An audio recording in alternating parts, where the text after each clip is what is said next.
আসসালামু আলাইকুম রহমতুল্লাহি তাআলা ওয়া বারাকাতুহু। আল্লাহ তাআলা শুকরিয়া আদায়ের পাশাপাশি আজকের এই প্রোগ্রামের অর্গানাইজিং কমিটির আমি শুকরিয়া আদায় করছি। অতিথি হিসেবে যারা এসেছেন তাদের শুকরিয়া আদায় করছি। অর্গানাইজিং কমিটি আমাকে একটা টপিক দিয়েছে এবং রিকোয়েস্ট করেছে যে আপনি যাকাতের উপর আলোচনা করবেন, কারণ আজকে নাকি বড় বড় ব্যবসায়ীরা আসবে এখানে, আমি শুনলাম। তো অনেককে আমি চিনি পার্সোনালি, আলহামদুলিল্লাহ। আল্লাহ তাআলা আপনাদের ব্যবসায় বারাকা দিক। রিজিকের 10 ভাগের 9 ভাগই আসে ব্যবসা থেকে।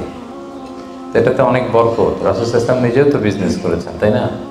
তো আল্লাহ তাআলা আপনাদের ব্যবসায় বারাকা দান করুক এবং আল্লাহ তাআলা আমাদের যাদেরকে সম্পদশালী বানিয়েছে আমরা যেন যাকাত আদায় করতে পারি নিয়ম অনুযায়ী, আল্লাহ তাআলা সেই তৌফিকটুকু আমাদের দান করুক। তো যাকাতের আলোচনা এক বৈঠকে জাকাতের সবগুলো অনুষঙ্গ টাচ করা কোয়াইট টাফ। তো তারপর আমি চেষ্টা করব যে এমন একটা ধারণা আপনাদেরকে দেওয়ার জন্য আজকের এই আলোচনা শুনলে হয়তো একটা ওভারঅল ধারণা আপনি পাবেন জাকাত রিলেটেড। তো হোপফুলি আমি 10টা পয়েন্টে জাকাত নিয়ে আজকে কথা বলবো ইনশাআল্লাহ বিইذنিল্লাহ। প্রথমে আমি জাকাতের গুরুত্ব ও তাৎপর্য নিয়ে কথা বলবো। এরপর জাকাত আদায় যদি কেউ না করে তাদের শাস্তি কি কোরআনে, সে ব্যাপারে কথা বলবো। এরপর জাকাত আদায়ের কিছু কোরআন বর্ণিত খাত আছে, মন চাইলেই যে কোনো জায়গায় আবার জাকাতের টাকা দেওয়া যায় না, সেই খাতগুলো কি সেগুলো আমরা জানার চেষ্টা করব। তারপর জানবো 4 নম্বরে কাদেরকে জাকাত দেওয়া যাবে না, কিছু লোক আছে যাদের জাকাত দেওয়া যাবে না। এরপর 5 নম্বরে জানবো জাকাত ফরজ হওয়ার কিছু শর্ত আছে এগুলো। 6 নম্বরে জাকাতেবল অ্যাসেট কি কি, সব অ্যাসেটে জাকাত আসে না, এগুলো আমরা জানবো। 7 নম্বরে জাকাত হিসেব করার সহজ পদ্ধতি আজকের এই জেনিথ হোটেলের বলরুম থেকে আমরা শিখে যাবো ইনশাআল্লাহ পড়ে। তো কিভাবে সহজে ক্যালকুলেশন করবেন এটা আজকে আমি বুঝিয়ে দিব। তারপরে আমাদের অনেকের কৃষি সম্পদ থাকে, কৃষি সম্পদের জাকাতটা ক্যালকুলেট কিভাবে করতে হয়। আমাদের অনেকের পশু সম্পদ থাকে, এটার জাকাতের ক্যালকুলেশন কিভাবে করতে হয়।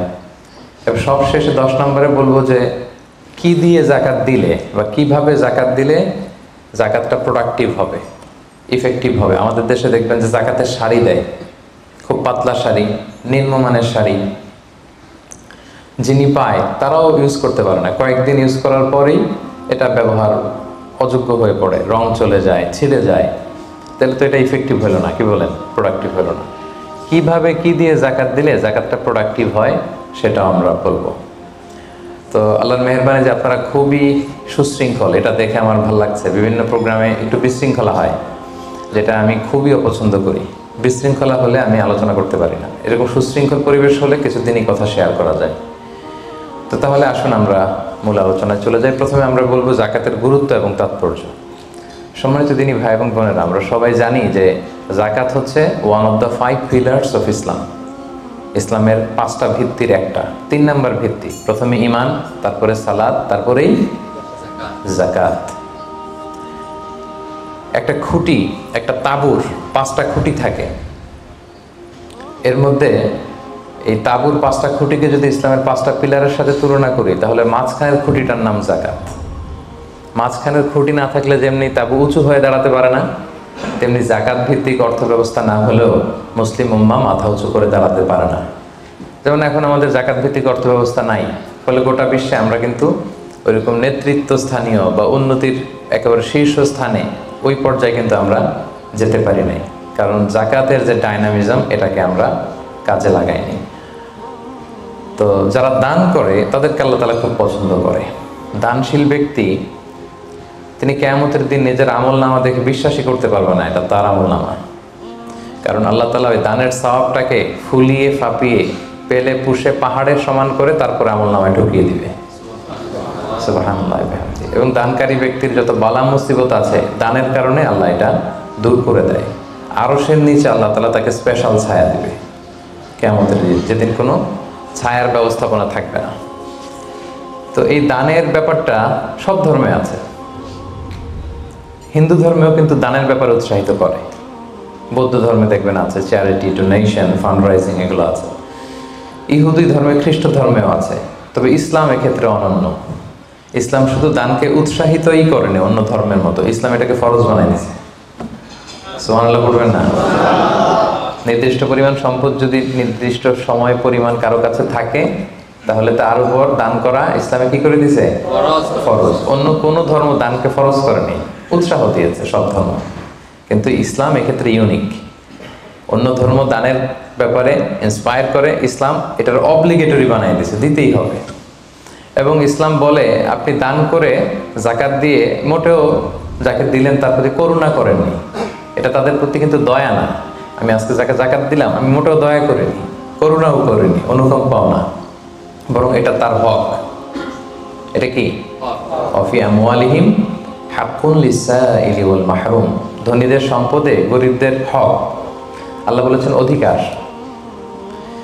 বলা যায় যে ওরা আমাকে দয়া দেখিয়েছে, যে গরিব ভাইটা আমার জাকাত নিয়ে গেল ও আমাকে দয়া করেছে, কারণ আমার জন্য জাকাত দেওয়া ফরজ। আমার জন্য জাকাত দেওয়া কি?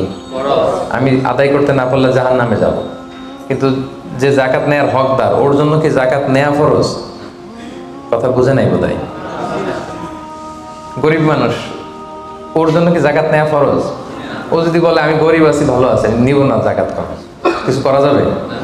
তো বরং ও আমার থেকে জাকাতটা নিয়ে আমাকে জাহান্নামের আগুন থেকে বাঁচালো, আমার ফরজ আদায়ের ক্ষেত্রে সহযোগিতা করে গেল। তো দয়াকে আমি করলাম না ও করলো? বলেন, দয়াকে আমি করলাম না সে করলো? সে করলো। এই জন্য আল্লাহ তাআলা বললেন ওয়া ফি আমওয়ালিহিম হাক্কুন লিসাইলি ওয়াল মাহরুম, ধনীদের সম্পদে গরিবদের অধিকার আছে। এটা অধিকার, এটা কোনো রকম দয়া বা অনুকম্পা নয়। কারণ ইসলাম চায় একটা সুন্দর মানবিক সমাজ ব্যবস্থা গড়ে তুলতে। শহরের এক পাশে গাছতলা, আরেক পাশে পাঁচতলা। শহরের এক পাশে 5 স্টার 7 স্টার হোটেল, বৃত্ত, বৈভব, আনন্দ, উল্লাস, এন্টারটেইনমেন্টে মানুষ ফুর্তিতে মজে থাকবে। আর শহরের আরেক পাশে বস্তি, না খেয়ে মানুষ চিকিৎসার অভাবে ধুকে ধুকে মরবে। ইসলাম এটা চায় না। ইসলাম চায় সম্পদের তারল্য সবার হাতে পৌঁছে যাক। কাইলা ইয়াকুনা দুলাতান বাইনাল আগনিয়াই মিনকুম, আল্লাহ বলেন সম্পদ যেন শুধু তোমাদের ধনীদের হাতে কুক্ষিগত না হয়, এজন্য আমি এই জাকাতের ব্যবস্থাপনা করেছি। ফলে সবার কাছে এই জাকাতের অর্থ কিন্তু পৌঁছে যাবে। তাহলে সম্মানিত ভাই এবং বোনেরা, আমরা বুঝলাম এই জাকাত কিন্তু যাদের উপর ফরজ হয়েছে এটা আপনাকে আদায় করতেই হবে, এখানে কোনো ছাড় নেই। এবং এটা গরিবদের অধিকার, এটা সোশ্যাল সিকিউরিটি নেট, যাতে সকলের কাছে অর্থের তারল্য পৌঁছে যায়। এজন্য আল্লাহ তাআলা জাকাতকে ফরজ করেছেন। তাহলে জাকাতের গুরুত্ব তাৎপর্য তো বুঝলেন না? এবার শোনেন, জাকাত ফরজ হওয়ার পরে যদি আমরা জাকাত আদায় না করি তাহলে কি ভয়ঙ্কর শাস্তি হবে। এই আয়াতটা দিয়েই আমি আমার আলোচনা শুরু করেছি যে ওয়াল্লাযীনা ইয়াকনিজুনা যাহাবা ওয়াল ফিদ্দাতা ওয়া লা ইউনফিকুনাহা ফি সাবিলিল্লাহ ফাবাশশিরহুম বিআযাবিন আলীম। হে নবী, যারা গোল্ড, সিলভার, স্বর্ণ, রূপা জমা করে রাখে, আল্লাহর রাস্তায় দান করে না, তাকে আপনি কঠিন আযাবের সুসংবাদ দিন। আচ্ছা বলেন তো, আযাবের কি সুসংবাদ হয় না দুঃসংবাদ হয়? তারপরও আল্লাহ বললেন কঠিন আযাবের সুসংবাদ দিন। তার মানে বোঝা গেল আযাবটা যে খুব ভয়ঙ্কর হবে, আযাবের তীব্রতা বোঝানোর জন্য আল্লাহ এই এক্সপ্রেশন ব্যবহার করেছেন। ছেলে কথা শোনে না, তখন মা বলে দুষ্টামি করতেছো, বাবা আসলে এমন মাইট দিবে মজা টের পাবা। আচ্ছা বলো তো, মাইট দিলে কি মজা লাগে? তো মা তো বলতেছে মজা টের পাবি। তোর বাবা এসে এমন মাইট দিবে মজা টের পাবি। মজা লাগে মাইট দিলে? তো মজার কথা বললেন কেন মা? মাইটটা খুব কড়া হবে, মানে চরম পিট্টি দিবে তোমার বাবা তোমারে, আসুক তোমার বাবা। তো এই শাস্তির তীব্রতা বোঝানোর জন্য বললেন যে মজা। তো আল্লাহ বলতেছেন ওদেরকে কঠিন শাস্তির সুসংবাদ দেন, দুঃসংবাদ বলে নেই। আল্লাহ টিপ্পনি কেটে বললেন যে সুসংবাদ দেন। ইয়াউমা ইউহমা আলাইহা ফি নারি জাহান্নাম, সেদিন এই স্বর্ণরূপ যারা জমিয়ে রেখেছে জাকাত দেয় নাই, এগুলোর আল্লাহ গলিয়ে খুন্তি বানাবে লোহার। ফাতুকওয়া বিহা জিবাহুহুম ওয়া জুনুবুহুম ওয়া যুহুরুহুম, 3 জায়গায় ছেঁকা দেওয়া হবে। কপালে স্বর্ণরূপ জমা করেছে, ব্যাংক ব্যালেন্স জমা করেছে, জাকাত দেয় নাই, এগুলোর আগুনে জ্বলিয়ে লোহার খুন্তি বানিয়ে কপালে ছেঁকা দেওয়া হবে। এটা কি দুনিয়ার আগুনের ছেঁকা? কথা বলেন। আল্লাহ জাহান্নামের আগুনকে বলেছেন নারুল্লাহিল মুওকাদা আল্লাতী তাত্তালিউ আলাল আফইদা। দুনিয়ার আগুন আঙ্গুলে লাগলে আঙ্গুল জ্বলে, পায়ে লাগলে পা জ্বলে। জাহান্নামের আগুন দেহের যেখানেই লাগুক আগে কলিজে চলে যাবে। সেই আগুনে সেই স্বর্ণ রূপাগুলোকে গলিয়ে খুন্তি বানিয়ে কপালে, পাজরে, পিঠে ছেক দেয়া হবে। আল্লাহ তাআলা আমাদেরকে হেফাজত করুক। সাইয়ুতাওয়াকুনা মা বাখিলু বিহি ইয়াওমাল কিয়ামা, যেগুলোর যাকাত তারা দিতে চায় না, স্বর্ণরৌপ্য, এগুলোরে বেড়ি বানিয়ে কিয়ামতের মাঠেই গলায় পরিয়ে দেয়া হবে। অন্যান্য সব পাপের শাস্তি জাহান্নামে গেলে আগে বিচার, তারপরে না শাস্তি, কি বলেন? এক্সেপ্ট যাকাত। যাকাত যারা দেয় নাই এদের শাস্তি কিয়ামতের ময়দান থেকেই শুরু। অন্যান্য সব শাস্তি জাহান্নামে ঢুকলে, আর যাকাতের শাস্তি সাইয়ুতাওয়াকুনা মা বাখিলু বিহি ইয়াউমাল কিয়ামা, কিয়ামতের মাঠেই গলায় বেড়ি পরানো হবে। বুঝে শুনে সবাই উত্তর দিবেন। আচ্ছা, যেই লোকটাকে কিয়ামতের ময়দানে লক্ষ কোটি মানুষের সামনে লোহার বেড়ি পরিয়ে টানা হলো যাকাত না দেওয়ার কারণে, ও যদি নামাজি হয়ে থাকে, ওর নামাজ কি কাজে লাগলো ওই দিন? বলেন। উনি যদি রোজা রেখে থাকে, ওই দিন ওনার রোজাটা কি কাজে লাগলো? তাহাজ্জুদ পড়তে পড়তে কপালে যদি দাগ ফেলে দেয়, ওই দাগ ওনার কি কাজে লাগলো ওই দিন? কোটি মানুষের সামনে গলায় বেরিয়ে পড়ে যদি আমাকে হ্যাচকা টান দেয় যাকাত না দেওয়ার কারণে, তো আমার নামাজ কি কাজে লাগলো বলেন তো? কথা বোঝেন নাই বোধহয়। নামাজ কি কোনো কাজে লাগলো? সো যাকাতের শাস্তি বড্ড ভয়ঙ্কর যারা যাকাত দেয়নি। হাদিসে আছে, আতাহুল্লাহু মালান ওয়া লাম ইউআদ্দি যাকাত, আল্লাহ সম্পদ দিয়েছে কিন্তু তারা আল্লাহর রাস্তায় যাকাত দেয় নাই। এই সম্পদগুলোকে একটা সাপের রূপ দেয়া হবে। সুজাআন আখরা, বুখারীর বর্ণনা। দ্য মোস্ট ভেনোমাস স্নেক, সুজাআন আকরা, টেকো সাপ। সাপের মাথায় পশম হয়, কিছু চুল, পশম। তো জাহান্নামের সেই সাপ এত বিষাক্ত, ভেনোমাস হবে, বিষের চোটে ওই সাপের মাথায় কোনো পশমও থাকবে না। ওই সাপটাকে পেঁচিয়ে দেওয়া হবে। পেঁচাতে পেঁচাতে এই চোয়ালে এসে সাপটা শুধু ছোবল মারবে, আর কি বলবে জানেন? আনা মালুক, আনা কানসুক, আমি তোমার সম্পদ।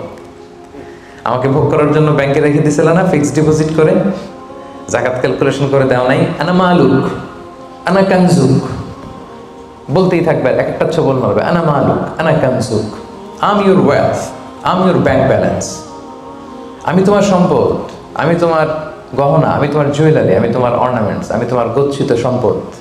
হিসাব করে তো দেও নাই, খাওয়ার জন্য রাখছিলা, আজকে খাও। আনা মালুক, আনা কানসুক। আমরা কি কিয়ামতের ময়দানে সেই কঠিন আযাব ভোগ করতে চাই? এই কঠিন শাস্তি ভোগ করার ক্ষমতা কি আমাদের আছে? ওয়াখুলিকাল ইনসানু দাঈফা, আল্লাহ মানুষকে দুর্বল করে বানিয়েছে। সো সম্মানিত সুধী, আল্লাহ তাআলা আমাদেরকে, যাদেরকে সম্পদশালী বানিয়েছেন, আমরা যেন হিসেব করে যাকাত দিয়ে দিই, একেবারে নিয়ম মাফিক। আজকে নিয়মটা শিখে যাব, নিয়ম মাফিক আমরা যাকাত দিব। এটা গরিবের হক, গরিবের হাতে বুঝিয়ে দেব। পারা যাবে তো ইনশাআল্লাহ? ইনশাআল্লাহ। 2 নম্বর পয়েন্টও কভার করলাম। 3 নম্বর পয়েন্ট হচ্ছে যাকাত আদায়ের খাত। সব খাতে যাকাত দেওয়া যায় না। যাকাতের টাকা দিয়ে মসজিদ বানানো যায় না। আজকে বুঝে যান, জেনে যান মাসালা। যাকাতের টাকা দিয়ে মাদ্রাসা বানানো যায় না। যাকাতের টাকা দিয়ে কালভার্ট, ব্রিজ বানানো যায় না, কারণ ব্রিজে তো ধনীরাও হাঁটবে, কি বলেন? তো ধনীরা কি যাকাতের টাকা কনজিউম করার কোনো সুযোগ আছে? নাই। তার মানে আল্লাহ তাআলা কোরআনে বর্ণিত 8টা খাত উল্লেখ করেছেন, এই 8টা খাতেই আপনাকে যাকাত দিতে হবে। এর বাইরে যাকাত দিলে হবে না। আল্লাহ তাআলা বলেন, ইন্নামাস সাদাকাতু লিল ফুকারাই ওয়াল মাসাকিনি ওয়াল আমিলিনা আলাইহা ওয়াল মুআল্লাফাতি কুলুবুহুম ওয়া ফির রিকাবি ওয়াল গারিমিনা ওয়া ফিস সাবিলিল্লাহি ওয়া ইবনিস সাবিল ফারিদাতাম মিনাল্লাহি ওয়াল্লাহু আলিমুল হাকীম। 8টা খাত। এই 8 খাতের বাইরে আপনি যাকাত দিলে আদায় হবে না। 1 নম্বর খাত হচ্ছে লিল ফুকারা, ফকিরদেরকে আপনি দিতে পারবেন। 2 নম্বর খাত হচ্ছে ওয়াল মাসাকিনি, মিসকিনদেরকে দিতে পারবেন। এখন ফকিরকে, মিসকিনকে, ফকির হচ্ছে মানলাহু শাই, যার কিছু জিনিসপত্র আছে, কিছু টাকা আছে, কিছু সম্পদ আছে, কিন্তু ওয়ালা ইয়াকফি, এটা তার হয় না। কিছু টাকা আছে, মাসে 20 দিন খাইতে পারে, 10 দিন কষ্ট হয়, ছেলেরে ভালোভাবে পড়াইতে পারে না, নিজের ভালো জামা কাপড়ের ব্যবস্থা নাই। তার মানে কিছু সম্পদ আছে, এতে তার কুলায় না, হয় না, একে বলে ফকির, একে আপনি দিতে পারবেন। আরেক শ্রেণী হচ্ছে মিসকিন। মিসকিন হচ্ছে মান লাইসা লাহু শাই, যার কিছুই নাই, একেবারে কিছুই নেই। রাস্তাঘাটে অনেক দেখবেন যে ভবঘুরে লুঙ্গি একটা পরে আছে, গায়ে কোনো জামা নেই, ওর কিছুই নেই, এ হচ্ছে মিসকিন। তো এদেরকে আপনি দিতে পারবেন। 1 নম্বরে ফকির, 2 নম্বরে মিসকিন। এই দুইটাই হচ্ছে বেসিকলি প্রাইমারি সোর্স। এরপর আল্লাহ তাআলা বলেছেন ওয়াল আমিলিনা আলাইহা, যাকাত ফাউন্ডেশনে যারা জব করে, জাকাত ম্যানেজমেন্টে যারা কাজ করে এদের স্টাফদেরকে জাকাতের টাকা দিয়ে স্যালারি দেওয়া যাবে, যদিও এরা ধনী হোক, এরা তো আর জাকাত নিচ্ছে না, এরা স্যালারি নিচ্ছে, এটা দেওয়া যাবে। 3টা গেল। ওয়াল মুআল্লাফাতি কুলুবুহুম, বিধর্মী, অন্য ধর্মের, বুদ্ধিস্ট, হিন্দু, আপনি চাইলেন যে এরা জাকাতের টাকা দিয়ে একটু হেল্প করলে হয়তো ইসলামের প্রতি আকৃষ্ট হবে, এরকম শর্তে আপনি এরকম মুআল্লাফাতি কুলুবুহুম, অন্য ধর্মের লোকদেরও জাকাত দিতে পারবেন। সাধারণত অন্য ধর্মের লোকদের দেওয়া যায় না, কিন্তু যদি ভাবেন যে দিলে ইসলামের যে জাকাত ব্যবস্থা, ইসলামের সৌন্দর্য, আমরা একটা হেল্পিং হ্যান্ড দেখলে সে আকৃষ্ট হবে, তাহলে দিতে পারবেন। অফির রেকাব, 4 নম্বরে হচ্ছে দাস মুক্তি। সম্মানিত ভাই বোন বোনেরা, দাস আজাদ করার ক্ষেত্রে আপনি জাকাতের টাকা দিতে পারবেন। তো এখন তো আর দাস নাই, এখন কি করতে পারবেন? এখন ওই যে প্রিজনারদেরকে, কারাবন্দি আছে না অনেকে, উল্টাপাল্টা মামলা দিয়ে হামলা করে জেলে ঢুকায় রাখছে, তো এর এখন আইনজীবী চালানো লাগে, এর এদিকে টাকা লাগে, ওদিকে টাকা লাগে, বা তার মুক্তির জন্য টাকা লাগতেছে, বা কাউকে কিডন্যাপ করা হয়েছে, গুম করা হয়েছে, এই সমস্ত ইস্যুতে তাদের প্রাণ রক্ষার জন্য, কারামুক্তির জন্য আপনি জাকাতের টাকা দিয়ে হেল্প করতে পারবেন। 4টা গেল। ওয়াল গারিমিন, ঋণগ্রস্ত ব্যক্তি, ঋণের বোঝায় প্রতিদিন খালি ধরে পাওনাদাররা, তার মানে জীবন চালানো না বিশ্বাস হয়ে পড়তেছে, তাকে আপনি ঋণের বোঝা হালকা করার জন্য দিতে পারবেন।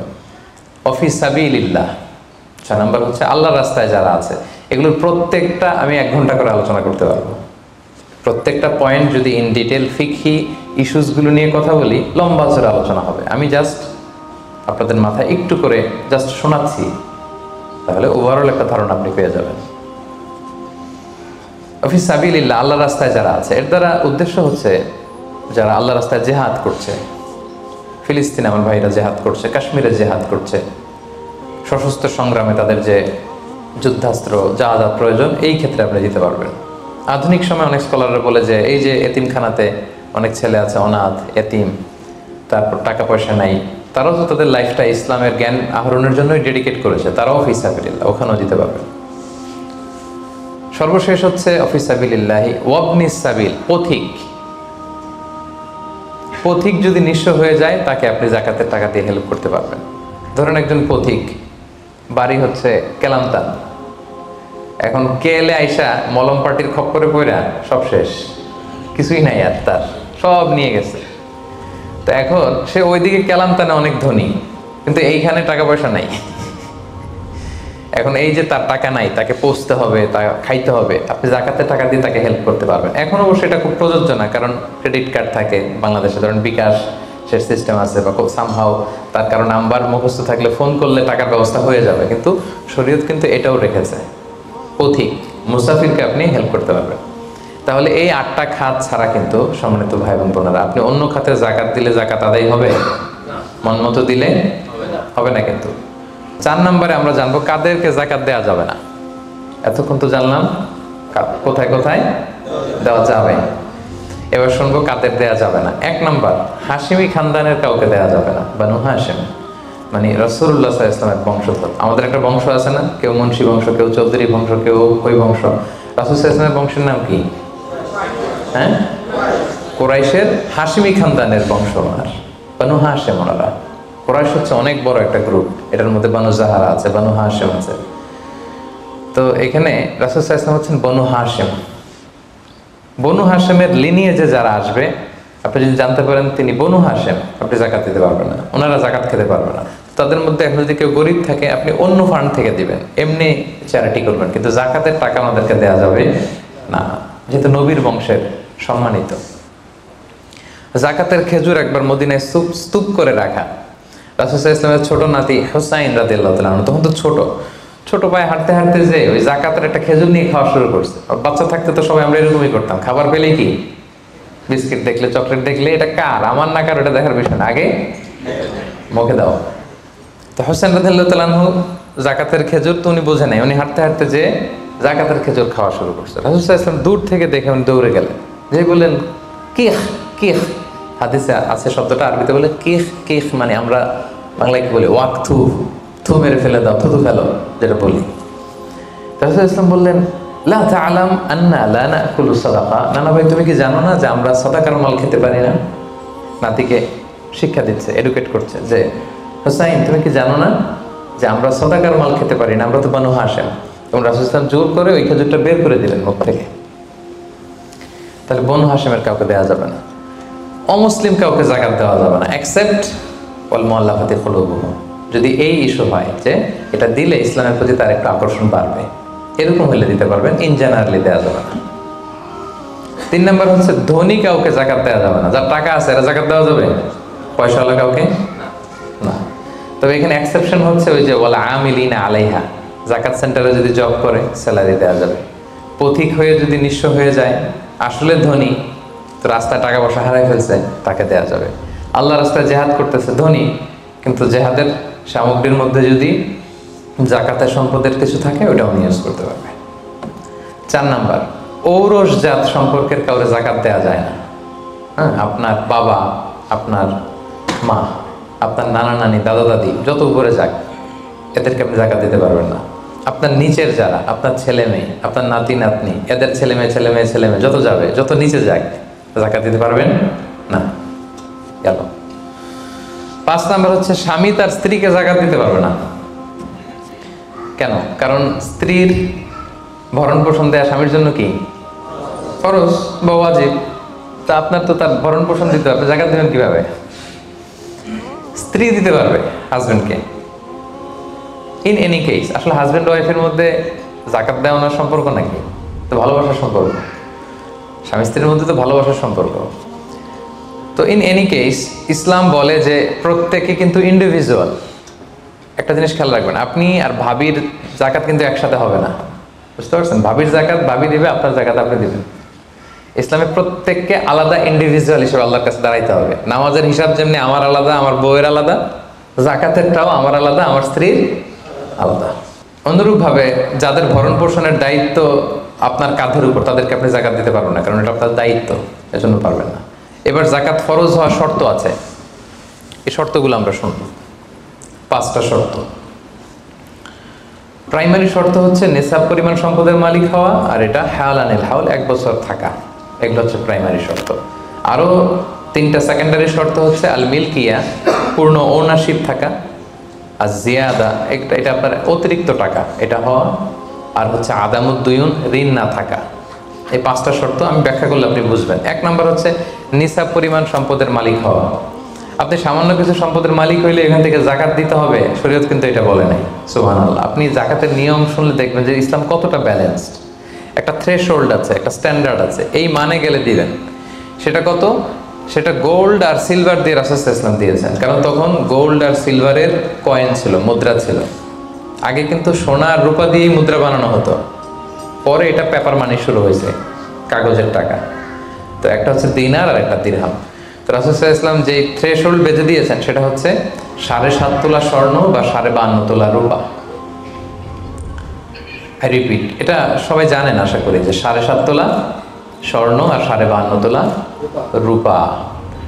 আধুনিক সময়ে গ্রাম দিয়ে দোকানদাররা হিসাব করে, তো গ্রাম দিয়ে যদি আপনি বুঝেন তাহলে 85 গ্রাম স্বর্ণ অথবা 595 গ্রাম রূপা, এটা হচ্ছে থ্রেশহোল্ড নিসাব, অথবা এর সমপরিমাণ অর্থ, ক্যাশ টাকা যদি আপনার কাছে থাকে, তাহলে আপনি নিসাবের মালিক হয়েছেন। যেদিন আপনি এই নিসাবের মালিক হবেন ওই দিনটা আপনি ডায়েরিতে টুকে রাখবেন, কারণ এটা যদি 1 বছর আপনার কাছে এরকম থাকে, 1 বছর পরে যে আপনি জাকাত দিবেন, কিভাবে দিবেন আমি সামনে বলবো। তো এই নেসাব নিয়ে একটা প্রবলেম আছে। প্রবলেমটা হচ্ছে 7.5 তোলা স্বর্ণ আর 52.5 তোলা রূপার দাম কিন্তু এক না। 52.5 তোলা রূপার দাম খুব কম, আর 7.5 তোলা স্বর্ণের দাম অনেক বেশি। এটা হইল একটাই কম আর একটাই বেশি। ঘটনা হচ্ছে রাসূল সাল্লাল্লাহু আলাইহি ওয়াসাল্লাম যখন এই থ্রেশহোল্ডটা বেঁধে দিয়েছিলেন নিসাবটা, তখন দুইটার মান সমান ছিল। তখন 7.5 তোলা স্বর্ণ দিয়ে 52.5 তোলার মতো রূপা পাওয়া যেত, অথবা কেউ 52.5 তোলা রূপা বিক্রি করলে 7.5 তোলা স্বর্ণ পেত। কিন্তু পরে সিলভার ফল করতে শুরু করলো, ফল করতে করতে আজকে এই অবস্থা। গোল্ড আবার খুব একটা ফল করে নাই, ফলে গোল্ডের স্টেবিলিটিটা এখনো রয়ে গিয়েছে। তো এখন আপনি কোনটা ধরে দিবেন জাকাতটা? যদি আপনি রূপা ধরেন, কথার কথা, রূপা যদি এই 1 ভরির দাম 1000 টাকা হয়, তাহলে 52.5 ভরির দাম কত? 52,500 টাকা। কিন্তু স্বর্ণ যদি আপনি হিসাব করেন, 1 ভরি যদি 50,000 হয়, 7.5 ভরি কত? 3.5 লাখ প্লাস, তাহলে প্রায় 7 গুণ কম বেশি, তাই না? এটা নিয়ে হয়ে গেছে জটিলতা। তো এখন আপনি কোনটা ধরে দিবেন? অনেকে বলে না গোল্ড দিব, কারণ গোল্ড ফল করে নাই, এটার যে স্ট্যান্ডার্ড এটা এখনো বজায় আছে।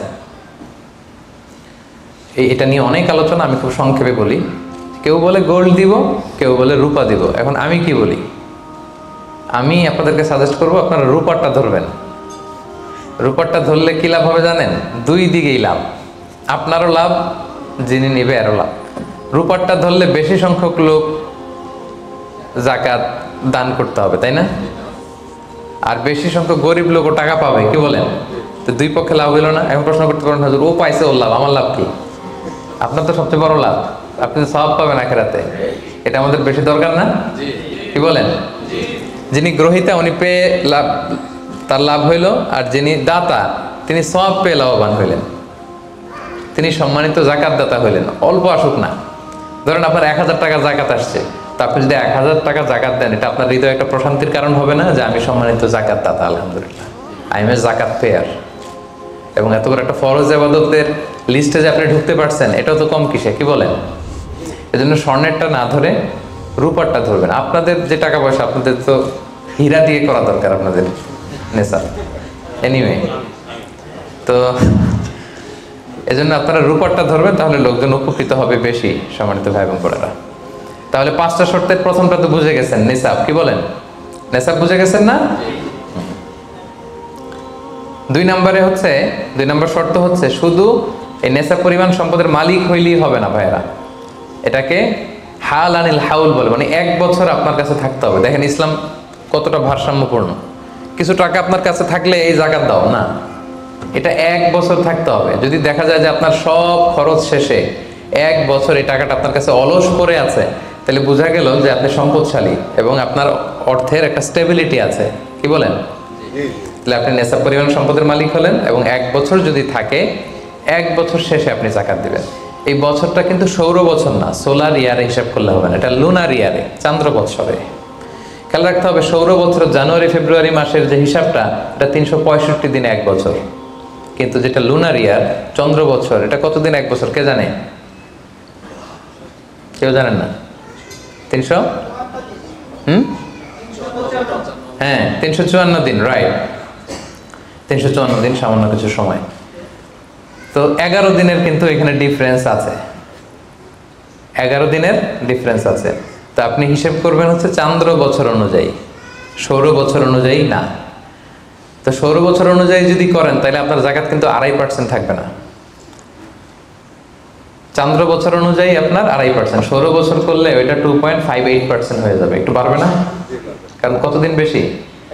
11 দিন বেশি, পার্সেন্টেজও বেড়ে যাবে। তখন কিন্তু জাকাত আপনার 2.5% থাকবে না, 2.58%। বলার আগে বুঝে যায়, কারণ সব ব্যবসায়ী সারাদিন ক্যালকুলেটর নিয়ে কোত্থেকে শিপমেন্ট হইলো, কত মিলিয়ন গেল, কত মিলিয়ন ঢুকলো, সব মুখস্থের জন্য বলার আগে বুঝে ফেলতেছে চটচট করে, মাশাআল্লাহ। তো তখন আর 2.5% হচ্ছে না, 2.58% হচ্ছে।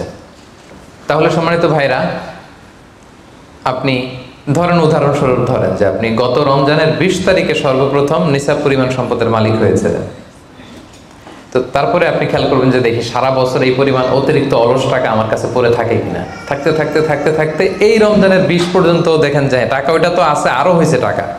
তো তার মানে আপনি এখন জাকাত দিবেন, যেহেতু নেসাবের মালিকও হয়েছেন, আবার পূর্ণ একটা চন্দ্র বছরও আপনার অতিক্রম করেছে, স্থায়ী হয়েছে, তখন আপনি জাকাত হিসাব করবেন। তাহলে 2টা শর্ত বুঝলেন না?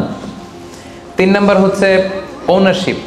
আপনার মালিকানা থাকতে হবে, যে সম্পদটা আছে খালি আপনার কাছে টাকা থাকলেই হবে না, এটা কমপ্লিট, আরবিতে তাসাররুফ বলে, কমপ্লিট ওনারশিপ আপনার থাকতে হবে। এখন একজনের আমানতের টাকা আপনার আছে, ওটা আপনি জাকাত দিতে পারবেন? একজন 5 লাখ টাকা আমানত রাখছে, আপনি এটা জাকাত দেওয়া শুরু করছেন, হবে? সেটা তো উনি জাকাত দেবে, এটা তো আপনার আমানতের টাকা, এই টাকা তো আপনার বুঝাই দিতে হবে। তো আমানতের টাকা কিন্তু কমপ্লিট ওনারশিপ আমার থাকে না, এটার হিসাব আমি করবো না। তো এটা বুঝে গেলেন। 4 নাম্বার হচ্ছে এই টাকা আপনার অতিরিক্ত হইতে হবে, আরবিতে বলে জিয়াদা। দেখেন ইসলাম কত সুন্দর। ইসলাম বলে আপনার নিজের পার্সোনাল এক্সপেন্সিস, আপনার লিভিং কস্ট, আপনার সব ধরনের অ্যাকোমোডেশন, আপনার ট্রান্সপোর্টেশন এক্সপেন্সিস, আপনার মেডিকেল এক্সপেন্সিস, আপনার বাচ্চার স্কুলিং, আপনার ইয়ারলি ট্রিপ যদি থাকে, এন্টারটেনমেন্ট, ধরেন বছরে আপনি একবার ফ্যামিলি আউটিং করেন, এই খরচটা যত খরচ আপনার হতে পারে, এই সব খরচ শেষেও কিছু টাকা আপনার থেকে যায়, ইসলাম বলে ওইটার উপরে যাকাত দিবে। সুবহানাল্লাহ। জিয়াদা, অতিরিক্ত হওয়া শর্ত। আপনার লাগে, যদি আপনার এই টাকা লাগে, ওটা তো আপনি ইউজ করবেন। আপনার টাকার ব্যবহারের জন্য সবচেয়ে বেশি হকদার কে? আপনি নিজে। আপনার সব খরচ আলহামদুলিল্লাহ সুন্দরভাবে চলে, এরপরও নিসাব পরিমাণ টাকা বছর ব্যাপী যখন আপনার রয়ে গেল, ইসলাম বলে জাস্ট 2.5%। সুবহানাল্লাহ। তাহলে অতিরিক্ত হইতে হবে। সর্বশেষ শর্ত, 5টা শর্তের সর্বশেষ শর্ত হচ্ছে ঋণ থাকতে পারবে না। ঋণ থাকলে ওইটা যাকাত থেকে বাদ যাবে। ধরেন আপনার আছে 5 লক্ষ, কিন্তু আবার ঋণও আছে 5 লক্ষ, কথার কথা, তো এটা তো আপনি আগে ঋণ দিবেন, আপনি তার যাকাত দিতে পারবেন না। এই কথাটা কি বুঝতে পারছেন? আচ্ছা, ঋণ ভাই 3 ধরনের। কয় ধরনের? 3 ধরনের। একটা হচ্ছে আপনার একবারে পরিশোধ করতে হবে, এরকম ঋণ থাকে না, যে আমি মুরাদ ভাইয়ের কাছ থেকে 1 লক্ষ টাকা নিলাম, আজকে আমার যাকাতের হিসাব করার ডেট, তো 1-2 মাসের মধ্যে টাকাটা দিতে হবে। তো তখন এই যে 1 লক্ষ টাকা উনি পাবে, এই টাকাটা আমি বাদ দিব আমার অন্যান্য অ্যাসেট থেকে। বাদ দিয়ে যদি দেখি যে না, তারপরেও যাকাত হয় দিব, আর না হলে দিব না, কারণ এটা একবারে দিতে হবে। ওনারা বলছে যে 1 লক্ষ আমি একবারে দিয়ে দিব আপনাকে 1 মাস পরে, এইভাবে ঋণটা নিয়েছিলাম। তাহলে কিছু কিছু ঋণ আছে একবারে পরিশোধযোগ্য, ওকে, এটা যাকাতের ক্যালকুলেশন থেকে বাদ যাবে। কিভাবে বাদ যাবে আমি ক্যালকুলেশন করে দেখাবো। ঋণের দ্বিতীয় প্রকার হচ্ছে ইনস্টলমেন্টের কিছু ঋণ আছে, কিস্তিতে দেয়া লাগে। লেটস সে আমি 1 কোটি টাকা দিয়ে একটা গাড়ি কিনেছি, BMW গাড়ি, বা 50 লক্ষ টাকা দিয়ে আমি একটা হুন্ডা গাড়ি কিনেছি, 50 লক্ষ টাকা। তো এটা আমি কিস্তিতে কিনেছি। কিস্তির ঋণ যদি হয়, তাহলে আপনি কিন্তু পুরোটা বাদ দিতে পারবেন না।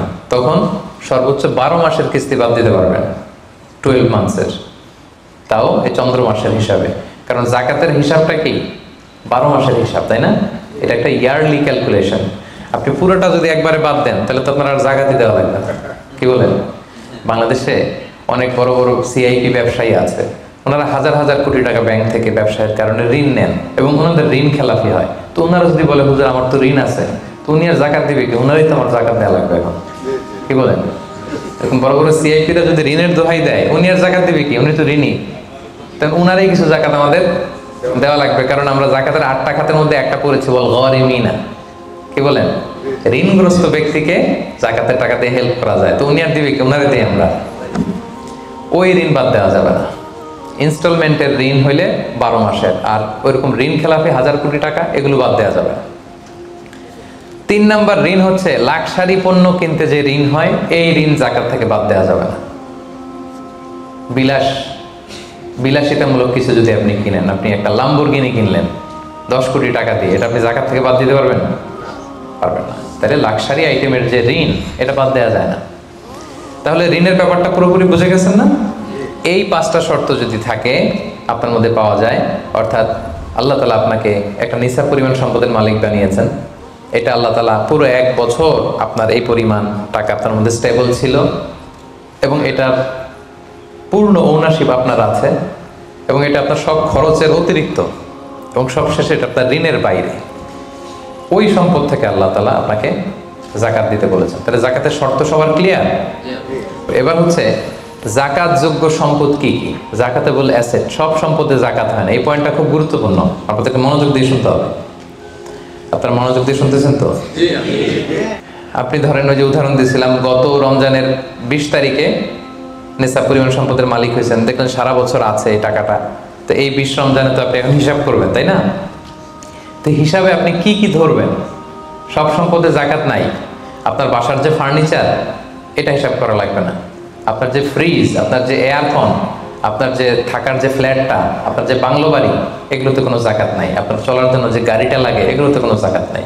আপনার নিজের জন্য যে ল্যাপটপ, মোবাইল, যত কিছু আছে, গ্যাজেট বলেন, এগুলোতে কোনো যাকাত নাই। তাহলে কিসে যাকাত আছে? যাকাতে বলে অ্যাসেট কি, যাকাত যোগ্য সম্পদ কি, সেটা আমরা শুনি। 1 নাম্বার হচ্ছে সোনা রূপা, gold and silver in its any form, যে কোনো ফর্মে, যে কোনো ফর্মে। এটা জুয়েলারি হোক, অর্নামেন্টস হোক, এটা বার হোক, বিস্কিট হোক। অনেকে গোল্ডের বার কিনে না, দেখবেন 999 এর ফাইনেস্ট গোল্ড, একেবারে খাপটাত নাই, 24 ক্যারেটের গোল্ড। 999 লেখা থাকবে, ওটার উপরে চকচকে আপনার গোল্ডের বার, গোল্ডের বিস্কিট। অনেকে শখ করে গোল্ডের প্লেট টেট তৈজসপত্র এগুলো কিনে, হ্যাঁ, স্বর্ণের ঘড়ি অনেকে কিনে। পুরুষের জন্য কিন্তু স্বর্ণের ঘড়ি আংটি কোনোটাই পরা বৈধ না। কিন্তু যদি কেউ কিনে, স্বর্ণের কলম আছে, শখ করে কিনে অনেকে, টাকা রাখার জায়গা পায় না, তো ভাবে যে একটা কলম কিনে ফেলি স্বর্ণের, তারপর স্বর্ণের ঘড়ি, স্বর্ণের এই সেই। তো এরকম জুয়েলারি বলেন, তৈজসপত্র বলেন, যা যা আছে আপনার সব হিসাব করতে হবে in its any form. Gold and silver এটা জাকাতেবল অ্যাসেট। বোনেরা অনেক সময় প্রশ্ন করে যে যেই গহনা আমি পরি এটারও কি জাকাত দিতে হবে? ইখতিলাফপূর্ণ মাসালা, বিশুদ্ধ মত হচ্ছে দিতে হবে। 3 মাযহাব বলছে দেয়া লাগবে না, ইমাম আবু হানিফা বলছে দেয়া লাগবে, এবং আবু হানিফা রাহিমাহুল্লাহর কথাটাই ভ্যালিড, বেশি যুক্ত। সুনানে আবু দাউদের হাদিস, আম্মা জান আয়েশা রাদিয়াল্লাহু তাআলা আনহা স্বর্ণের বা রূপার একটা আংটি পরে আছেন, রাসূল ইসলাম বললেন জাকাত দিছো? আম্মা জান বলেন না, এটা পড়ছি যাতে আপনার সামনে আমি আমার সৌন্দর্য বাড়াতে পারি। রাসূল ইসলাম বললেন হাসবুকি মিনান নার, জাহান্নামে ঢুকাতে এটাই যথেষ্ট। সাথে সাথে জাকাত দিয়ে দিলেন আম্মা জান আয়েশা। তো আম্মা জান আয়েশা তো এটা পরিহিতা ছিলেন, কি বলেন। আরেক নারী আসলেন তার মেয়েকে নিয়ে, হাতে 2টা স্বর্ণের চুড়ি। রাসূল বললেন জাকাত দিছো? দেই নাই। বলতেছে তুমি কি পছন্দ করো যে এই 2টা চুড়ির পরিবর্তে আগুনের 2টা চুড়ি জাহান্নামে পরানো হবে? ওই মহিলা ভয়ে তাড়াতাড়ি খুলে দিচ্ছে, রাসূলুল্লাহ নেন, পুরোটাই দিয়ে দিলাম। তো এই হাতের বালাও কিন্তু ওই মেয়ে হাতে পড়া ছিল, তাই না? এতে করে বোঝা যায় যেই জুয়েলারি আমার বোনেরা আপনারা ইউজ করেন সেটারও জাকাত দিতে হবে, সেটারও জাকাত দিতে হবে। আপনার সিন্ধুকে থাক, গলায় থাক, আপনি সব কাউন্ট করে জাকাত দিবেন। তবে আপনি বিক্রয় মূল্য হিসাব করবেন, কারণ আপনি 1 লক্ষ টাকা দিয়ে একটা নেকলেস কিনছেন, বেচতে গেলে কি 1 লক্ষ পাবেন? কথা বোঝেন নাই? পাবেন? এটার সাথে খাদ আছে, এটার মেকিং চার্জ আছে, জুয়েলারি দোকানেরও একটা মেকিং চার্জ রাখে। তো আপনি যখন আপনার নেকলেসটা বিক্রি করতে যাবেন, ওরা 20% কাট করে দিবে। 1 লক্ষ টাকার নেকলেস আপনি দোকানে বেচতে গেলে কত টাকা পাবেন? 80,000 হিসাব করবেন, বিক্রয় মূল্য ধরতে হবে। তো তাহলে সম্মানিত ভাই এবং বোনেরা, জাকাতেবল asset 1 number golden silver. 2 number হচ্ছে ক্যাশ। ধরেন আজকে আমি আমার জাকাত হিসাব করতে বসছি, তো আমি দেখতেছি যে আমার স্বর্ণ টর্ণ কি আছে না আছে, আমি হিসাব করতেছি। স্বর্ণের পালা গেল, এবার আমি হিসাব করব আমার ক্যাশ কোথায় আছে, পকেটে কত, ওয়ালেটে কত, ড্রয়ারে কত, ব্যাংকে কত, কারেন্ট অ্যাকাউন্টে কত, ফিক্সড অ্যাকাউন্টে কত, সেভিংস অ্যাকাউন্টে কত, যত জায়গায় আপনার যত ক্যাশ ফর্মে টাকা আছে এটা আপনি হিসেব করবেন। এগুলো জাকাতেবল অ্যাসেট। আরো কিছু সম্পদ আছে, এগুলো ক্যাশ না, তবে ইজিলি লিকুইডেট করা যায়, চাইলে টাকা বের করে আনা যায়। যেমন প্রাইস বন্ড অনেক কিনে রাখে না, আমাদের ডাক বিভাগের সঞ্চয়পত্র আছে না, এগুলো ফিক্সড ডিপোজিট, অনেকে ইন্স্যুরেন্স করে, লাইফ ইন্স্যুরেন্স। এগুলো চাইলে আপনি টাকা বানাতে পারেন। তো এটা অনেকে বলে হুজুর এটা তো ম্যাচিউরড হয় না, কিভাবে করব? এটা ব্যাংকে আপনি নক দিলে ওরা স্টেটমেন্ট দিবে যে আজকে এই ডিপোজিটটা ভাঙালে কত পাবেন, একটা স্থিতি দেখাবে, এটা আজকের স্টেটমেন্ট। ওই স্টেটমেন্ট আপনি বের করে নিয়ে আসবেন যে আজকে 20 রমজানে যদি আমি এটা ভাঙাই তো আমি পাবো এত, তাহলে এটার মালিক আপনি, এটা আপনি যোগ দিবেন। তাহলে বুঝতে পারছেন এটা? এগুলো জাকাতেবল অ্যাসেট। আচ্ছা গেল। এরপরে ব্যবসার সম্পদ, উরুদ উত্তেজারা, যত ব্যবসার সম্পদ আছে এটা কিন্তু আপনি জাকাতে হিসাব করবেন। উদাহরণ দিই, একজন বিস্কিট ফ্যাক্টরির মালিক, উনি বিস্কিট বিক্রি করে। তো আজকে আমি যে জাকাতের হিসাব করতে বসছি, আমি আমার কোম্পানিতে ফোন দিয়ে আজকে কত cartoon biscuit ready to sell, কত কার্টুন, ধরেন 50,000 পিস, তো এটার দাম কত, বিক্রয় মূল্য আমি যোগ দেব। তারপরে বিস্কিট বানাতে যে র মেটেরিয়াল, হ্যাঁ, গম লাগে, সুগার লাগে, ইত্যাদি ইত্যাদি যা লাগে, এগুলোর যে প্রাইস, এটা আমি এটাও আমি যোগ দেব। ওখানে ধরবো না কি, ওখানে ধরবো না হচ্ছে যেটা ফিক্সড অ্যাসেট। ব্যবসার ক্ষেত্রে ফিক্সড অ্যাসেট ধরতে হয় না। যেমন ধরেন আপনার ফার্নিচার বা কারো বিস্কিট ফ্যাক্টরি, তার ফ্যাক্টরির যে জায়গাটা, এটা আসবে না। মেশিনারি, যে মেশিনে করে বিস্কিট বানায়, ওইটা আসবে না। তারপরে ধরেন এটা লরি ট্রাকে করে বিভিন্ন জায়গায় আমি পাঠাই আমার প্রোডাক্টগুলো, এই যে ট্রাকের দাম টাম, এগুলো কিন্তু ধরা হবে না। এগুলো ফিক্সড অ্যাসেট, মেশিনারি ধরতে হবে না। শুধু প্রোডাক্ট রেডি টু সেল অথবা র মেটেরিয়াল, এগুলো ধরবো। শেয়ার বাজার আছে, অনেকে শেয়ার কিনে, এটাও আপনি ধরবেন, ওই দিন আপনি হিসেব করবেন। শেয়ার 2 ধরনের, একটা আছে আপনার প্রাইমারি, একটা নেট ভ্যালুয়েশন করা হয়, পরে এটা একটু দাম বাড়লে অনেকে দেখবেন যে সারাদিন দেখতে থাকে দাম বাড়লো না কমলো, সেকেন্ডারি মার্কেটে এটা সেল করে দেয়, আছে না? তো এটা আজকের দিনে আমার এই শেয়ারটা সেল করলে কত প্রাইস পাবো, এই প্রাইসটা আমি যোগ দিয়ে দিব। ওকে, আচ্ছা গেল। আরেকটা আছে কোম্পানির শেয়ার কিনে অনেকে, ধরেন বিশাল বড় বাংলাদেশে বড় কোম্পানি বেক্সিমকো কোম্পানি, তারপর ওই কোম্পানি, এটার আপনি শেয়ার কিনবেন, লং টার্ম ইনভেস্টমেন্ট শেয়ার থাকে, ওইটা কিভাবে ধরবেন? ওইখানে কোম্পানির অ্যাকাউন্টসে আপনি নক দিলে জাকাতেবল অ্যাসেট কত আছে এটা ওরা বলে দিবে। বড় কোম্পানিগুলোতে ম্যাক্সিমাম 40% জাকাতেবল অ্যাসেট থাকে। এই যে লিস্টগুলো আপনাকে শোনালাম এগুলো হচ্ছে জাকাতযোগ্য সম্পদ, আপনার এগুলোর উপর জাকাত আসে। আজকে 20 রমজান, আমার 1 বছর হয়েছে, এগুলো সবগুলো আমি যোগ দিব। তাহলে জাকাতযোগ্য সম্পদ কি মোটামুটি একটা ধারণা পেয়েছি না? পেলাম। এবার সহজে জাকাত কিভাবে হিসাব করব? অর্ধেক তো হিসাব করেই ফেললাম, কি বলেন? এই যে লিস্ট করে করে স্বর্ণ, ক্যাশ, ডিপোজিট, সঞ্চয়পত্র, আমার শেয়ার বাজার, আমার ইনভেস্টমেন্ট, আমার ডিপোজিট, আমার এটা এটা এটা করতে করতে করতে করতে বিশাল, ধরেন একটা উদাহরণস্বরূপ বলি যে ধরেন 20 লাখ দাঁড়ালো আমার, 20 লাখ টাকা, স্বর্ণের দাম সহ ইত্যাদি সহ সবসময়। এবার হিসাবটা কিভাবে করব? হিসাবটা খুব সহজ। আমার জাকাতেবল অ্যাসেট আমি সব হিসাব দিয়ে পাইলাম কয় লাখ টাকা? 20 লাখ। এবার আমার যদি ঋণ থাকে, আমি ঋণটা এখান থেকে বাদ দেব। আমরা শুরুতে বলছিলাম এক ধরনের ঋণ আছে একবারে দিয়ে দিতে হবে, এরকম একবারে ঋণ দেওয়ার যদি আমার কিছু থাকে ওইটা আমি বাদ দিব। ধরেন আমার একবারে ঋণ দেওয়ার আছে 5 লাখ টাকা, যেটা আমাকে একবারই পরিশোধ করতে হবে অল্প কিছুদিনের মধ্যেই, তাহলে এটা আমি বাদ দিতে পারবো। তো 5 লাখ টাকা যদি 20 লাখ টাকা থেকে বাদ দিয়ে কত থাকে? 15 লাখ। এরপর আমি বলেছিলাম যে কিস্তিতে যে ঋণগুলো থাকে সেক্ষেত্রেও আমি বাদ দিতে পারবো ম্যাক্সিমাম 1 বছর, 12 মান্থস। ধরেন যে বড় একটা কিছু আমি কিনেছি, সেখানে 12 মাসের আমার যে ঋণ, সেই ঋণ আসতেছে ধরেন যে কিস্তিতে, ধরেন আরো 5 লাখ, তাহলে কত বাদ গেল? 5 5 10 লাখ, থাকলো কত? 10। এই 10 লাখ হচ্ছে আপনার নাও জাকাতেবল অ্যাসেট। এই 10 লক্ষের উপর আপনি 2.5% জাকাত দিবেন। আর হিসাবটা যদি আপনি সূর্য বছর অনুযায়ী করেন তাহলে 2.58% দিবেন। সহজ হয়ে গেছে না মোটামুটি? হ্যাঁ, মোটামুটি সহজ হয়েছে না? এরপর এক একজনের এক এক ধরনের বিজনেস, এক এক ধরনের কোশ্চেন থাকবে। এটা পার্সোনালি কোনো মুফতির কাছে বা যে কোনো স্কলারের কাছে আপনার পার্সোনাল আলাদা করে হিসাব করা লাগলে এটা করে নেবেন। কিন্তু ওভারঅল জাকাতের কিভাবে ক্যালকুলেট করতে হয় এবং প্রসেসটা কি, রাইট প্রসেস, এটার একটা ধারণা তো আপনারা পেয়েছেন নাকি? বুঝতে পারছেন না সবাই? আচ্ছা, এরপরে বলেছিলাম ফসলের জাকাত, মানে কৃষি সম্পদের জাকাত। কিছু চাষ করলেই জাকাত দিতে হয় না, এটার একটা নিসাব আছে, সেটা হচ্ছে কমপক্ষে 18 মণ। কমপক্ষে কয় মণ? 18 মণ। কমপক্ষে 18 মণ হইলে ফসলের জাকাত দিতে। আল্লাহ বলেন, ইয়া আইয়ুহাল্লাযীনা আমানু আনফিকু মিন তাইয়্যিবাতি মা কাসাবতুম ওয়া মিম্মা আখরাজনা লাকুম মিনাল আরদ। জমিন থেকে যেটা উৎপন্ন করে দেই এটাও আল্লাহর রাস্তায় দান করো। ওয়া আতু হাক্কাহু ইয়াওমা হাসাদি, যেদিন ফসল হারভেস্টিং করে ঘরে তুলবেন ওই দিনই জাকাত দিতে হবে। মজার ব্যাপার হচ্ছে ফসলের ক্ষেত্রে বা কৃষিজ পণ্যের ক্ষেত্রে কিন্তু 1 বছর অপেক্ষা করা লাগে না। এর আগে টাকা পয়সা, স্বর্ণালঙ্কার এগুলো 1 বছর আছে কিনা দেখতে হয়। কিন্তু যারা কৃষি কাজ করে ফসলের ক্ষেত্রে 1 বছর তো 1 বছর নাই, ফসল যেদিন কাটবেন ওই দিনই ফসলের জাকাত। তো ফসলের জাকাতের জন্য 1 বছর ওয়েট করা লাগে না। তো আপনি নিজে ধরেন ধান খাওয়ার জন্য আপনি ফসল করছেন 10 মণ, ওটার জাকাত দেওয়া লাগবে? বুঝে থাকলে উত্তর দেন। 10 মণ ধান আমি করেছি, কেন লাগবে না? 18 মণ হয় নাই। দেখেন শরীয়ত কত সুন্দর, কিছু আপনি করলেই জাকাত দিতে বলে নাই, এটা একটা স্ট্যান্ডার্ড আছে। লাইসা ফিমা দুনা খামসাতে আউসুকিন সাদাকা, 5 ওয়াসাকের নিচে জাকাত হয় না। 1 ওয়াসাকে কত এভাবে হিসাব করে বের করা হয়েছে 720 কেজি, 18 মণ। 18 মণের নিচে হইলে জাকাত দেওয়া লাগবে না।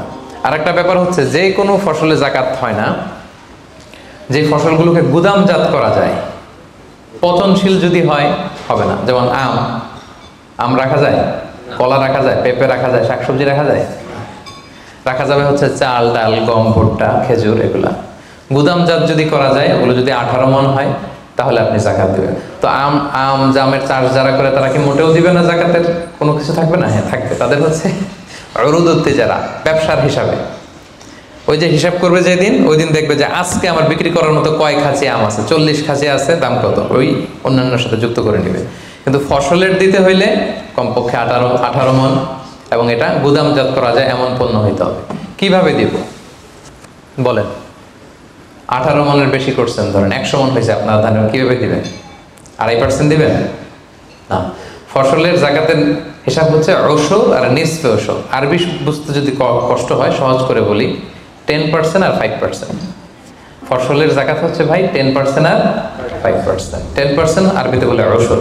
কখন 10%? যখন এটা ইরিগেটেড ল্যান্ড হয়, আল্লাহর দেয়া বৃষ্টির পানিতে চাষ হয়ে যায়, আপনার আলাদা করে সেচ দেয়া লাগে না, আল্লাহর দেয়া বৃষ্টিতেই হয়ে যায়। এটা হচ্ছে কস্ট ফ্রি কাল্টিভেশন, আপনার খরচ টরচ নাই, আল্লাহ বৃষ্টি দিছে, ধান বুনে দিছেন, হয়ে গেছে। এটা 10% দেবেন, 100 মন হইলে 10 মন। আরেকটা হচ্ছে আপনার সেচ দেয়া লাগে, এটা হচ্ছে কস্ট বেসড ইরিগেট কাল্টিভেশন, আপনার সেচ দেয়া লাগে, কীটনাশক দেয়া লাগে, রাসায়নিক সার দেয়া লাগে, নিড়ানি দেয়া লাগে, এই করা লাগে সেই করা লাগে, আপনার খরচ বেশি। ওইখানে 10% না, ওখানে দেবেন কত পার্সেন্ট? 5%। 100 মন ধানে কয় মন? দেখছেন? তার মানে the more you cost the less you pay, the less you cost the more you pay. সুবহানাল্লাহ। এখন যদি বলেন হুজুর আমার তো কিছু বৃষ্টির পানিতেও হয়, আবার আমিও কিছু পানি দিই, এখন কি করবেন বলেন দেখি, কে বলতে পারে? 7.5% দিবেন? এই তো ব্যবসায়ী হইলে কি সুবিধা। তখন আপনি মাঝামাঝি দিবেন, যেহেতু বৃষ্টির পানির ফ্যাসিলিটিও আপনি পেয়েছেন, আপনারও পানি শেষ লাগছে, দুইটা যেহেতু, তাহলে 5 আর 10 এর মাঝামাঝি কত? 7.5। তো আপনি তখন 7.5% দিবেন। এটা হচ্ছে বিশাল আলোচনারে এক নির্যাস আমি আপনাদেরকে শোনালাম। চলে গেল কৃষি সম্পদ। এবার পশু সম্পদের জাকাত কিভাবে দিবেন? পশু সম্পদের যে লিস্ট, এটা আমাদের জন্য অ্যাপ্লিকেবল না। 40টা ছাগল হলে একটা ছাগল বছর শেষে, 30টা গরু হলে বছর শেষে, 5টা উট হলে, এটা আমাদের জন্য অ্যাপ্লিকেবল না। কারণ পশু সম্পদের জাকাত যদি দিতে হয়, শর্ত হচ্ছে এটা সায়েমা হইতে হবে। সায়েমা মানে পশুগুলা বনে বাদারে যে ঘাস লতা পাতা নিজেই খেয়ে আসে, এটার কোনো খাওয়ানো টাওয়ানো লাগে না। কিন্তু আমাদের যে পোলট্রি শিল্প, আমাদের যে গরুর ফার্ম, এটাতে ফ্যানের নিচে রাখতে হয়। অস্ট্রেলিয়ান গাভী যারা পালে দেখবেন উপরে ফ্যান, যে দারোয়ান ওর ফ্যান নাই, কিন্তু গরুর উপরে ফ্যান, কারণ এই বাতাস না খেলে ওটা বাঁচবে না। ওইটারে ইঞ্জেকশন দিতে হয়, ওইটারে এই দিতে হয়, ওইটার ভুসি খাওয়াও, ওইটারে এই খাওয়াও।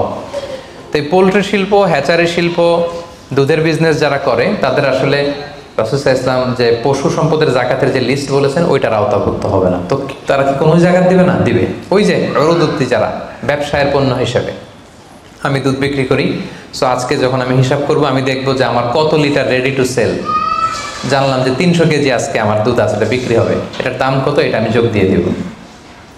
জাকাতে বলে অ্যাসেট যত আছে এগুলোর সাথে যোগ দিয়ে হিসাব করবো। বুঝতে পারছেন? সহজ হয়ে গেল না?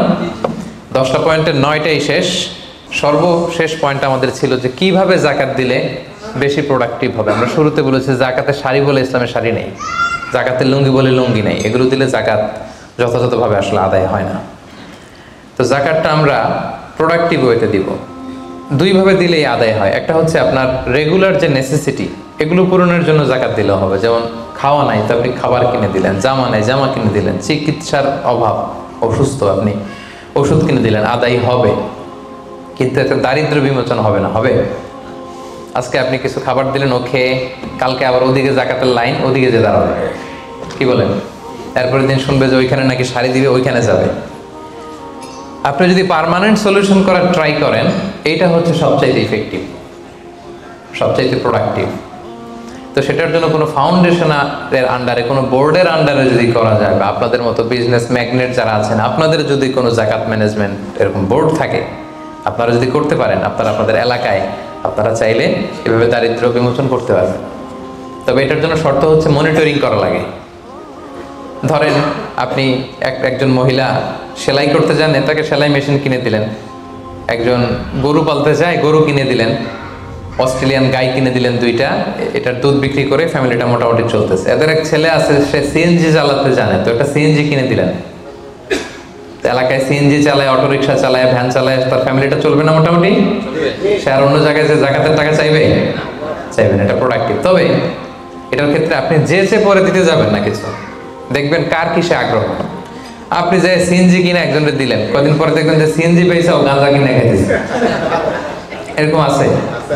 আপনি একটা কিনে দিচ্ছেন, ওইটাতে তার আগ্রহ নাই, ওইটা দিবেন না। একজন এসে বললো যে আমি আমার ছেলে ভ্যান চালাই, 4 বছর আগের পুরান এক ভ্যানটা নষ্ট হয়ে গেছে, একটা ভালো ভ্যান হইলে আমাদের ফ্যামিলিটা চলতো। দেখলেন যে সে ভ্যান চালায়, ভ্যান চালানোর যোগ্যতা আছে, এরা এটা দিলে কাজ হবে, এরা 2টা ভ্যান কিনে দেন। একজন সিএনজি চালায়, সিএনজি নষ্ট হয়ে গেছে, তারে কিনে দেন। গরু পালার অভ্যাস আছে, নিতে চায়, স্বাবলম্বী হতে চায়, তাকে দেন।